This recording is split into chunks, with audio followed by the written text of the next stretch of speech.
Good morning everyone.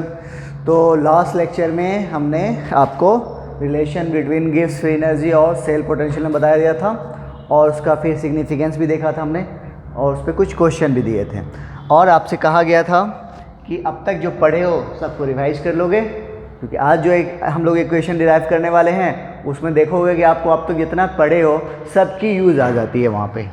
ठीक है, तो कैसे करेंगे? तो आप हमें उम्मीद है कि आप लोगों ने रिवाइज किया होगा।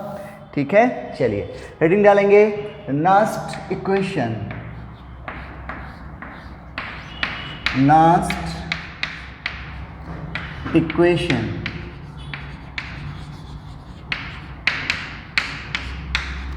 नास्ट इक्वेशन ये क्या है? ये आपको एक तरह से relation between cell potential and reaction quotient के बीच में क्या करता है? रिलेशन बैठालता है। अब रिएक्शन कोसेंट क्या है वो आप अच्छी तरह से जानते हैं ना। कहाँ हम लोग केमिकल इक्विलिब्रियम में पढ़ा था। रिएक्शन कोसेंट और इक्विलिब्रियम कांस्टेंट का दोनों का सिग्निफिकेंस क्या होता है, दोनों में फिर हम लोग कंपेयर किए थे। रिएक्शन कोसेंट में इक्विलिब्रियम कांस्टेंट में क्या डिफरेंस था कि इक्विलिब्रियम कांस्टेंट में जो हम कंसंट्रेशन लेते हैं रिएक्टेंट का और प्रोडक्ट का, वो कहाँ पे होता है? एट इक्विलिब्रियम पे होता है, जबकि रिएक्शन कांस्टेंट में क्या होता है? वो नॉन इक्विलिब्रियम कंडीशन होता है ना। चलो, तो पहले हम बात करें ये क्या है? दैट इज रिलेशन बिटवीन इसमें EMF of a cell and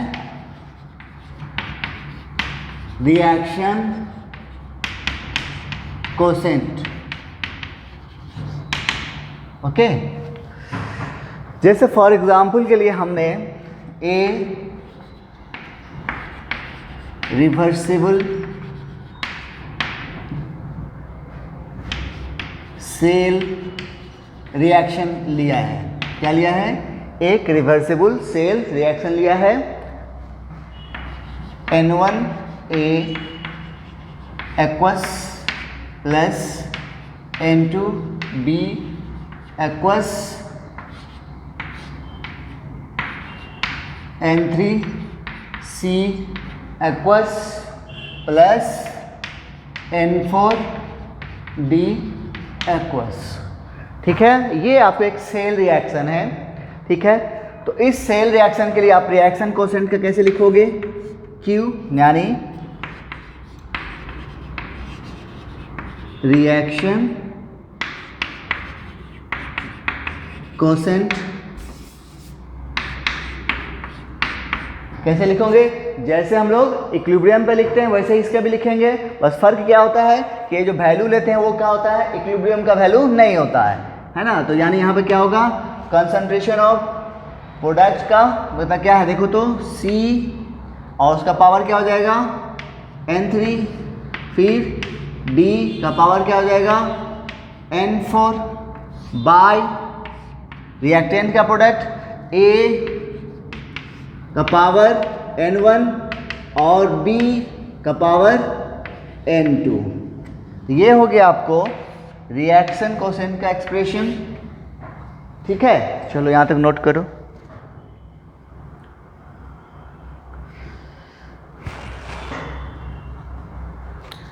कर लिए? आइए नाउ फिर हमें थोड़ा सा थर्मो का एक इक्वेशन की यूज़ पड़ेगी। वैसे आप लोग को मैंने सरफेस केमिस्ट्री में थोड़ा सा बताया था उसी चीज़ का। From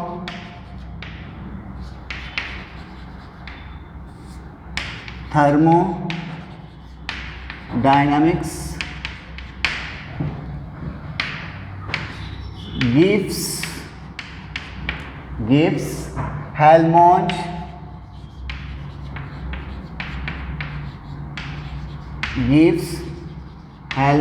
equation. हमारे पास थर्मोडायनामिक्स से एक इक्वेशन हमें लिया है, गिब्स हेल्महोल्ट्ज इक्वेशन। वो क्या है? वो है डेल्टा G बराबर delta G not plus RT ln Q, delta G बराबर delta G not RT ln Q। यही है आपको गिब्स हेल्महोल्ट्ज इक्वेशन। ये एक बार मैं आपको केमिकल इक्विलिब्रियम में भी थोड़ा सा बताया था इसके बारे में, ठीक है। नाउ पिछला फ्रॉम लास्ट लेक्चर से आपको याद होगा कुछ, डेल्टा G और सेल पोटेंशियल में रिलेशन क्या था? डेल्टा G बराबर minus NF E cell and delta G naught बराबर क्या होगा? Minus NF E naught cell. ये लास्ट लेक्चर में हमने इसका रिलेशन निकाला था, यही आया था दोनों। जल्दी से यहां तक नोट कीजिए, फिर चलिए अब इन सब वैल्यू को इसमें पुट करो तो क्या हो जाएगा? देखो तो डेल्टा G की जगह पे क्या हो जाएगा? माइनस NF E सेल बराबर फिर डेल्टा G की नॉट की जगह पे NF E naught cell plus RT ln Q होगा। अच्छा, अब इसमें से बाकी को ई सेल को छोड़ के बाकी को उधर ले जाओ तो क्या हो जाएगा? देखो तो ई सेल यानी सेल पोटेंशियल बराबर क्या हो जाएगा? तो देखो माइनस NF यहाँ पे आएगा और यहाँ पे भी माइनस NF है, तो ये क्या हो जाएगा? कट जाएगा। ऐसे छोड़ो, हम ले ही लेते हैं NF E naught cell by minus NF होगा plus RT ln Q by minus NF होगा। अच्छा, अब देखो तो कट क्या रहा है? ये हो गया कट, तो यानी हमारे पास ई सेल क्या हो गया? माइनस माइनस प्लस, तो ई नॉट सेल और प्लस माइनस माइनस। अब देखो तो यहाँ पे क्या हो गया? RT by NF ln Q। ये हो गया आपको ln के टर्म में। अब अगर हम ln को हटाकर log बेस 10 लेकर आए तो क्या हो जाता है? मालूम है? ई सेल बराबर ई नॉट सेल माइनस 2.30, 3 से मल्टीप्लाई करेंगे RT बाय NF। अब ये हो गया log बेस 10 Q। ये आपको नेक्स्ट इक्वेशन आ गया। यही है नेक्स्ट इक्वेशन। बट ये इक्वेशन जो होगा valid at all temperature, valid at all temperature, क्योंकि यहाँ पे हमने टेम्परेचर नहीं लिया, यानी टेम्परेचर का वैल्यू चेंज करेंगे तो ये वैल्यू भी चेंज हो जाएगा। राइट, नोट कर लो जल्दी से यहाँ तक। फिर एक स्टैंडर्ड वैल्यू निकालते हैं।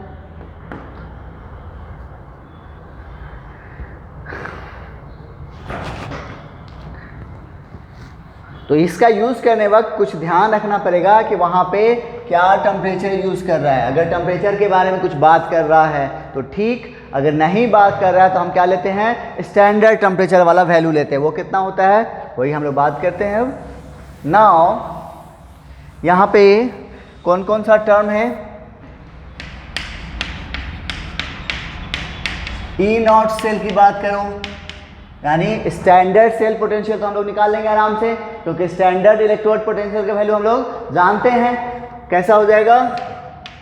Electrode potential of cathode minus electrode potential of anode, ये निकाल लोगे।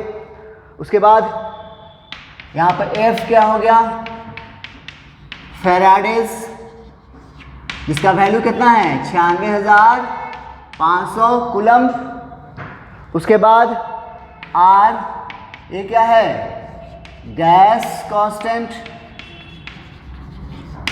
यहाँ पे इसका वैल्यू कितना लोगे? 8.314। और जब 8.314 है तो यूनिट क्या हो जाएगा, जूल पर केल्विन पर मोल। बच गया कौन, एन। एन क्या है, number of moles of electron exchange. ठीक है। अच्छा, अब और ये सब वैल्यू तो ऐसा है जानते ही हैं। अब हमें क्या करना है, एक टेम्परेचर का वैल्यू लेना है, यानी स्टैंडर्ड टेम्परेचर। कितना, एट टेम्परेचर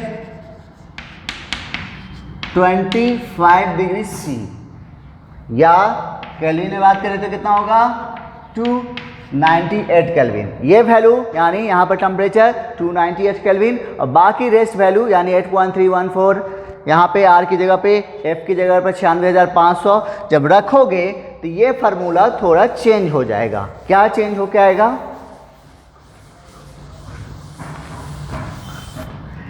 तब क्या आएगा आपका फार्मूला, सेल पोटेंशियल बराबर स्टैंडर्ड सेल पोटेंशियल माइनस 0.0591, ठीक है, बाय एन लॉग क्यू। ये आपका, ये भी नास्ट इक्वेशन है, लेकिन फर्क क्या है, ये कितना पे है, at 20, valid only at 298 kelvin. याद रहे, तो आपको क्वेश्चन में अगर कोई टेम्परेचर दे रहा है दूसरा टेम्परेचर, तब फिर ये फार्मूला यूज नहीं करोगे, तब कौन वाला यूज करोगे, जो उसका एक्चुअल फार्मूला है। ठीक है। और अगर कोई टेम्परेचर की बात नहीं कर रहा है, तब फिर हम यही वाला यूज करेंगे, या फिर वो 298 बोल रहा है तो भी हम यही यूज करेंगे। कोई टेम्परेचर के बारे में बात नहीं कर रहा तो हम ये यूज करेंगे, या फिर 298 करेगा तो यूज करेंगे।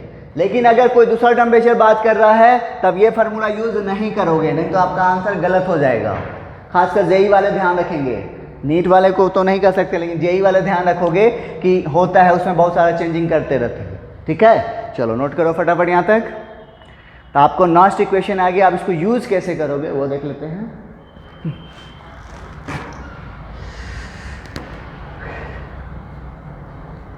हो गया। Now how to you, Q क्या है समझ बता ही दिए हैं, रिएक्शन कोसेंट।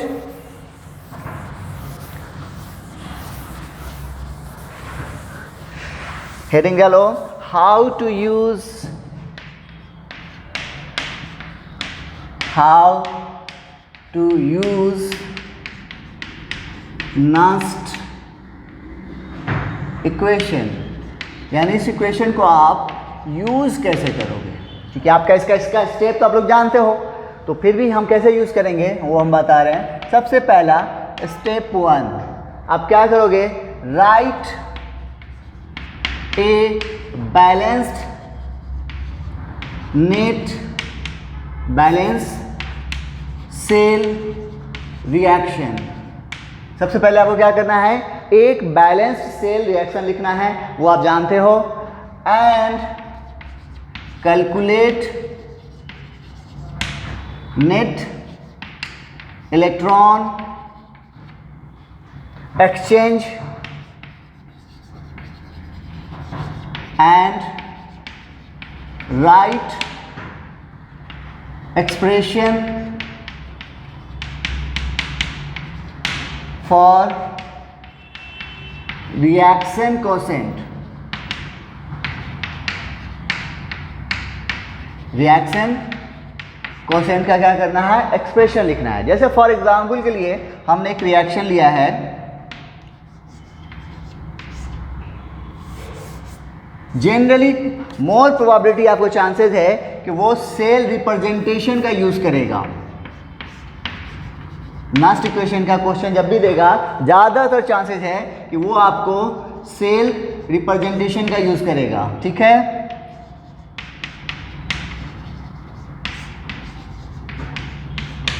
ठीक है, ये इसका है कंसंट्रेशन C1 मोलर और इसका कंसंट्रेशन है CT मोलर। ओके, अब इसका जो है यहाँ से हम नहीं n n का वैल्यू निकाल सकते हैं? नहीं निकाल सकते, और नहीं हम एक्सप्रेशन गलत लिखे। तो आपको 100% कोशिश करना है कि पहले इसका क्या करेंगे, एक बैलेंस रिएक्शन लिखोगे। तो बैलेंस रिएक्शन लिखना जानते हैं, लेफ्ट साइड में क्या होता है, एनोड, और राइट साइड में कैथोड, है ना। एनोड पे क्या होता है, बोलो, ऑक्सीडेशन। तो क्या होगा, Zn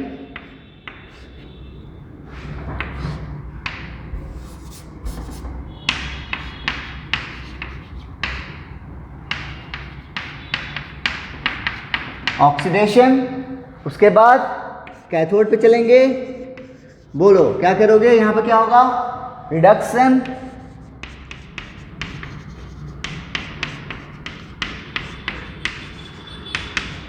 और फिर जोड़ने से पहले ध्यान रखना है कि फाइनल जब सेल रिएक्शन में इलेक्ट्रॉन नजर नहीं आना चाहिए। तो यहाँ पर देखो, तो ये भी 2 है, यहाँ पे भी 2 है। अगर 1 होता है यहाँ पे, यहाँ 2 होता है, इसको क्या करते हैं, 2 से मल्टीप्लाई करते हैं। ये हम लोग पहला ही रिएक्शन में लेक्चर में सीखा था। तो यहाँ से ये कट गया। तो आपको देखो, तो आपको रिएक्शन क्या आ गया, cell reaction, Zn solid, Cu+2 aqueous, इधर Zn+2 एक्वस और Cu सॉलिड, राइट। और यहाँ पे आपको क्या क्या निकल के आ गया, एक तो ये हो गया आपका सेल रिएक्शन आ गया, ठीक है। अब इस रिएक्शन से हमें एक क्या क्या मालूम हुआ, एक तो n का वैल्यू मालूम हो गया, कितना, 2, n का वैल्यू मालूम हो गया। और दूसरा चीज़ क्या पता करना है, रिएक्शन कोएफिशिएंट लिखना है, यानी Q बराबर क्या हो जाएगा, product of concentration of product, यानी इसका देखो तो क्या हो जाएगा, कंसंट्रेशन ऑफ Zn+2 और concentration of Cu by concentration of जिन और कंसंट्रेशन ऑफ Cu+2। ये हो गया आपका Q का। यहां जल्दी से नोट करो, फिर उसके बारे में बात करनी है कुछ।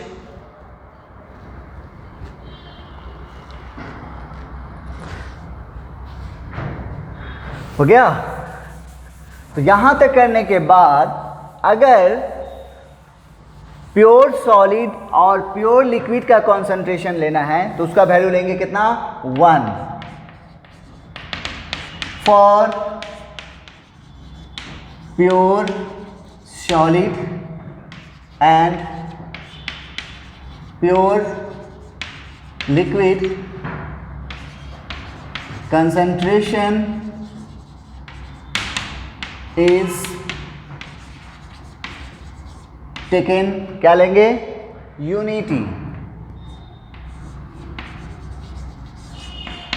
that is concentration of solid बराबर concentration of liquid बराबर 1। ओके, तब इस हिसाब से अब वो रिएक्शन कोएफिशिएंट जो हमने लिखा है वहाँ पे, वो एक्सप्रेशन कैसा हो जाएगा, चेंजिंग आ जाएगी उसमें। क्योंकि उसमें देखो तो 2 चीज़ सॉलिड है, ये भी सॉलिड है, ये भी सॉलिड है, इसका वैल्यू कितना हो जाएगा, 1। देन तो रिएक्शन कोएफिशिएंट Q क्या हो जाएगा, कंसंट्रेशन ऑफ, ऊपर में बचेगा सिर्फ Zn+2 और नीचे में Cu+2। ये आपका रिएक्शन कोएफिशिएंट का एक्सप्रेशन आ गया, ठीक है। चलो नोट करो यहाँ तक।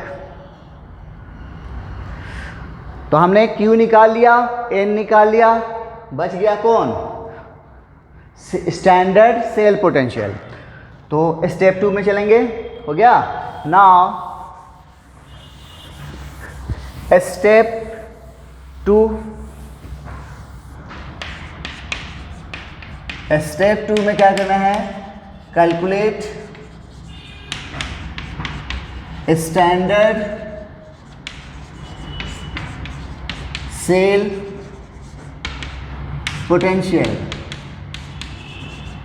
इसको निकालना तो जानते हैं, कैसे निकालोगे, electrode potential of cathode minus electrode potential of anode और दोनों क्या होने चाहिए, रिडक्शन पोटेंशियल होने चाहिए। ठीक है, यानी इस केस में बात करो तो यहाँ पे कैथोड कौन है, कैथोड कौन था, कॉपर का। तो क्या हो जाएगा, ये जब निकालोगे स्टैंडर्ड सेल पोटेंशियल तो कोशिश करोगे कि यहाँ पे ये एक्सप्रेशन लिखे। ठीक है, क्योंकि हमें दोनों क्या लेने हैं, स्टैंडर्ड रिडक्शन पोटेंशियल लेने हैं। तो क्या हो जाएगा, देखो तो यहाँ पर रिडक्शन हो रहा है माइनस, तो आपको यहाँ पे गलत होने के चांसेस बहुत कम हो जाएंगे। बहुत ज़्यादा चांसेस रहता है कि आपको क्वेश्चन में ये उल्टा दिया रहेगा। हमें क्या चाहिए, रिडक्शन पोटेंशियल दिया रहेगा चाहिए और ऑक्सीडेशन पोटेंशियल दिया रहेगा। ठीक है, तो ये हो गया आपको स्टैंडर्ड सेल पोटेंशियल। अब देखो तो नेक्स्ट इक्वेशन में यूज़ होने वाला सभी टर्म हमने निकाल लिया है ना। तो अब इस तरह से हम लिख सकते हैं, नाउ अब हम सेल पोटेंशियल निकाल लेंगे। क्या हो जाएगा, ई नॉट, यहाँ पे क्या आया देखो, Cu plus 2 Cu minus Zn plus 2 Zn, ये हो गया आपको standard cell potential minus 0.0591 by n. N का वैल्यू कितना है 2। उसके बाद लॉग Q का वैल्यू क्या आया था, concentration of Zn plus 2 by concentration of Cu plus 2, है ना। और तो इन दोनों का वैल्यू कितना है, इसका वैल्यू दिया हुआ है C1 और इसका वैल्यू क्या लिया है C2। ये हो गया आपको वो जो दिया गया था सेल रिप्रेजेंटेशन, उसका नेक्स्ट एक्सप्रेशन कर लोगे। यही स्टेप आप फॉलो करोगे, आपका नेक्स्ट इक्वेशन का क्वेश्चन छूटेगा नहीं। करोगे, चलो तो ये था थ्योरी तो हो गई। अब हम लोग क्वेश्चन देखते हैं, नोट करो जल्दी से।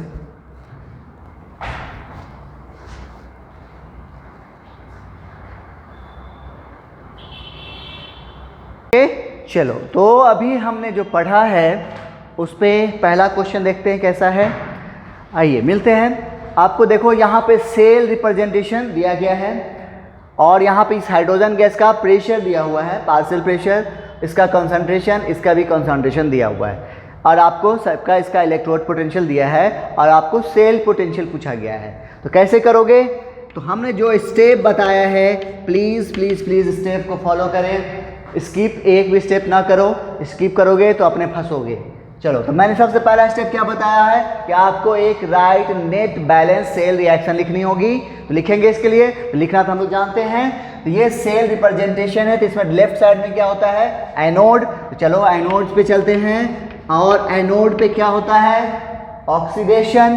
तो ऑक्सीडेशन होगा किसका, H2 का। कहाँ जा रहा है देखो तो ये H प्लस एक्वस में जा रहा है, क्योंकि इधर हाइड्रोजन कितना है 2 है, इधर भी क्या होगा 2H प्लस रिलीज होगा और 2 इलेक्ट्रॉन भी लूज करेगा।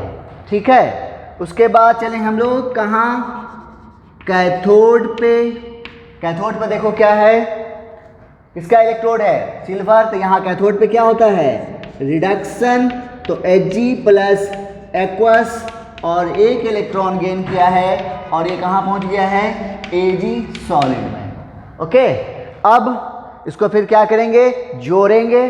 जोड़ने से पहले कुछ देखना पड़ता है, क्या देखेंगे, इस इलेक्ट्रॉन एक्सचेंज को, क्योंकि नेट सेल रिएक्शन में इलेक्ट्रॉन टर्म नज़र नहीं आना चाहिए। तो यहाँ पर 1 इलेक्ट्रॉन है और यहाँ पे 2 इलेक्ट्रॉन है। तो हम क्या करें कि इसको ये जो है ये इलेक्ट्रॉन कट जाए। तो क्या करेंगे हमें, यानी इसको हमको क्या करना पड़ेगा 2 बनाना पड़ेगा या फिर उसको हाफ करना पड़ेगा, दोनों बात एक ही होगी। ठीक है, तो इस तरह से आप देखो तो यहाँ पे ये रिएक्शन अब क्या हो जाएगा, तो 2 से मल्टीप्लाई करोगे तो 2 इलेक्ट्रॉन ये भी हो जाएगा, 2 इलेक्ट्रॉन ये भी हो जाएगा, कट जाएगा। अब इधर नेट सेल रिएक्शन क्या हो जाएगा देखो तो ऊपर में हो गया H2 गैस और फिर इधर क्या हो जाएगा 2Ag प्लस एक्वस। उसके बाद इधर क्या हो जाएगा 2H प्लस एक्वस और Ag 2Ag सॉलिड। ध्यान से मल्टीप्लिकेशन जब करोगे तो लिखोगे उसको चीज़ को, ठीक है। तो अब यहाँ से हमें क्या क्या मालूम हो गया, एक तो नेट सेल रिएक्शन लिख लिए, और देखो तो n का वैल्यू कितना आया यहाँ पे, n का वैल्यू आ गया आपको 2, और फिर इस सेल रिएक्शन से आप क्या लिखोगे, रिएक्शन कोसेंट। रिएक्शन कोसेंट कैसे लिखेंगे, concentration of product by concentration of reactant.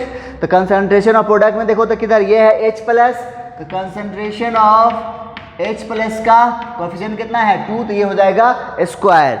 और ये Ag क्या है, देखो सॉलिड फॉर्म में है, और अभी अभी हमने बताया कि फॉर प्योर सॉलिड और प्योर लिक्विड के लिए वैल्यू कितना लेंगे, 1 लेंगे, तो इसलिए ये टर्म तो खत्म हो गया। बाकी बचे चले रिएक्टेंट साइड में, तो देखो यहाँ पे ये गैस है, तो गैस के लिए देखो यहाँ पे क्या दिया हुआ है, प्रेशर दिया हुआ है, तो इसको आप छोड़ोगे नहीं, तो इसके लिए क्या लिखोगे, नीचे में partial pressure of H2 into फिर कंसंट्रेशन ऑफ Ag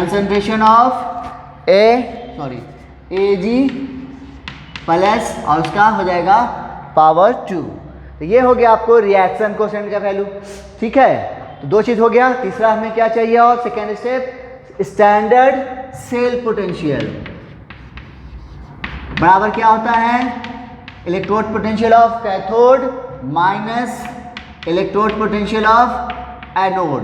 अब कैथोड पे कौन है, तो सिल्वर इलेक्ट्रोड। तो सिल्वर इलेक्ट्रोड का देखो तो यहाँ पर आपको क्या दिया हुआ है, ये देखो तो 0 प्लस से 1 से कहाँ जा रहा है, 0 जा रहा है, यानी घट रहा है, रिडक्शन, यानी ये जो दिया है क्या दिया हुआ है, रिडक्शन पोटेंशियल दिया है। तो क्या हो जाएगा 0.H माइनस, और एनोड पे कौन है, हाइड्रोजन इलेक्ट्रोड, तो इसका वैल्यू कितना है, इसका तो दोनों ही 0 होता है, तो कितना आ गया 0.8 आ गया आपको standard cell potential.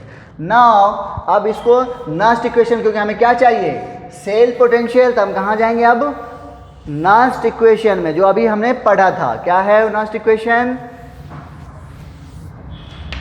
E cell बराबर ई नॉट सेल। अब देखो यहाँ पे कोई टेम्परेचर की बात नहीं किया गया है, जब कोई टेम्परेचर की बात नहीं किया तो हम क्या लेंगे, स्टैंडर्ड वैल्यू, यानी 298 केल्विन, मतलब 0.0591 by n log Q। Okay, तो इस तरह से अब देखो तो इसका वैल्यू कितना आया है, 0.8 माइनस 0.0591 बाई n का वैल्यू कितना है 2, और log Q, Q की जगह पे चलो कहाँ है, वहाँ है, देखो क्या है, कंसंट्रेशन ऑफ H प्लस का स्क्वायर बाय नीचे में पार्शियल प्रेशर ऑफ H2 और कंसंट्रेशन ऑफ Ag प्लस का स्क्वायर। अभी सबका वैल्यू देखो क्वेश्चन में दिया हुआ है, कुछ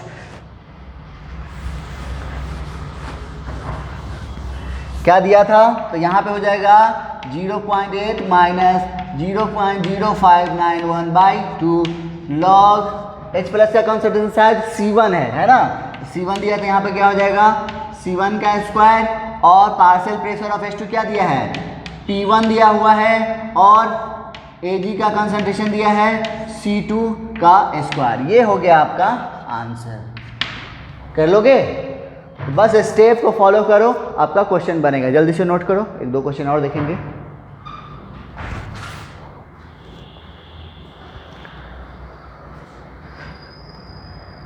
चलो अगला क्वेश्चन जल्दी से आप ट्राई मारो तो।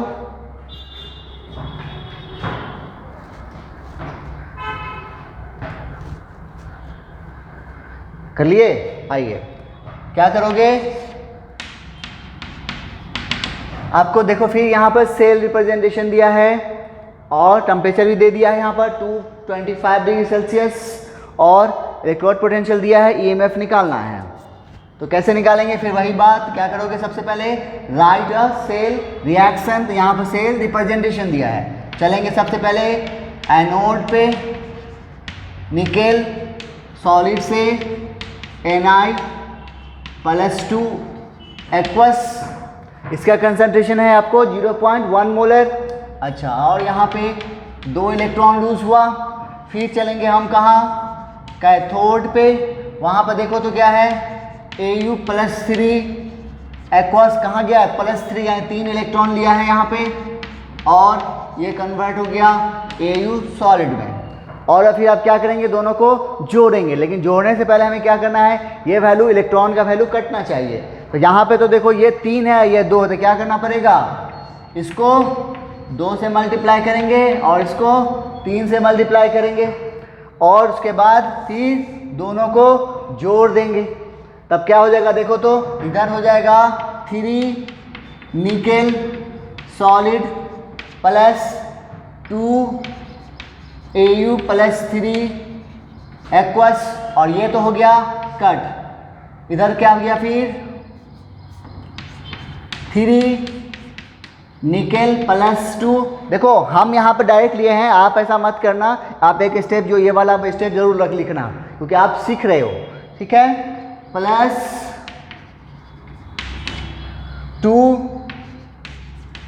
Au सॉलिड, ये आपको नेट सेल रिएक्शन आ गई। और यहाँ से n का वैल्यू क्या है आपको, 3 दूना 6, यानी n का वैल्यू आपको आ गया 6। ओके, नाउ इस सेल रिएक्शन के लिए Q का वैल्यू लिखो, यानी रिएक्शन कोएफिशिएंट का एक्सप्रेशन लिखो। तो क्या हो जाएगा, देखो तो प्रोडक्ट साइड में चलो, कंसंट्रेशन ऑफ निकेल का पावर 3 बाई, क्योंकि ये क्या है सॉलिड, इसका कंसंट्रेशन कितना हो जाएगा 1। फिर नीचे चलेंगे तो इधर भी ये भी है सॉलिड, इधर बच गया, यानी कंसंट्रेशन ऑफ Au का पावर +2 का पावर +2 नहीं सॉरी +3 है, +3 का पावर 2 हो गया, है ना।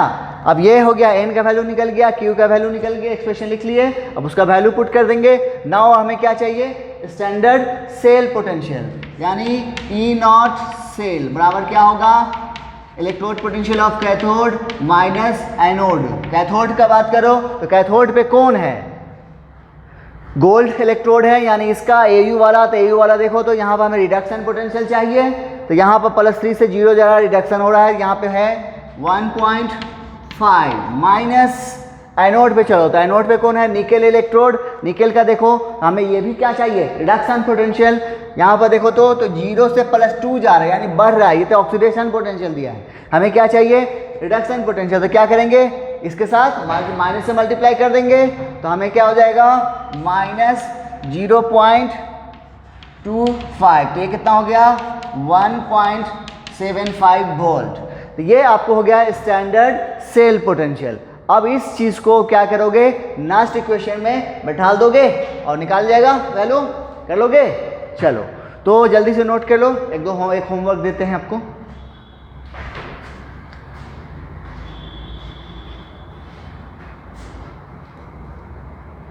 चलो तो ये 2 क्वेश्चन मैं होमवर्क के लिए आपको छोड़ रहा हूँ, दोनों आप सॉल्व करोगे, ये वाला भी और ये वाला भी, दोनों क्वेश्चन। नेक्स्ट लेक्चर में अभी और क्वेश्चन करेंगे इस पे, और फिर इसका क्या एप्लीकेशन, हम कैसे इसमें अगर इसका नास्ट इक्वेशन का यूज़ करके हम लोग हाफ सेल रिएक्शन का भी पोटेंशियल कैसे निकालेंगे, ये भी हम देखेंगे नेक्स्ट लेक्चर में। और अलग अलग कुछ अलग टाइप के इलेक्ट्रोड हैं, उनके पोटेंशियल कैसे निकालेंगे वो भी देखेंगे, ठीक है। तो मिलते हैं नेक्स्ट लेक्चर में। तो आपको बस यही बोलूँगा कि स्टेप स्किप मत करना, जैसे बताए हैं फॉलो करो, और आप तक जो पढ़े उसका यूज़ करो, इसमें हमें बन जाएगा, ठीक है। चलो मिलते हैं नेक्स्ट लेक्चर में, थैंक यू।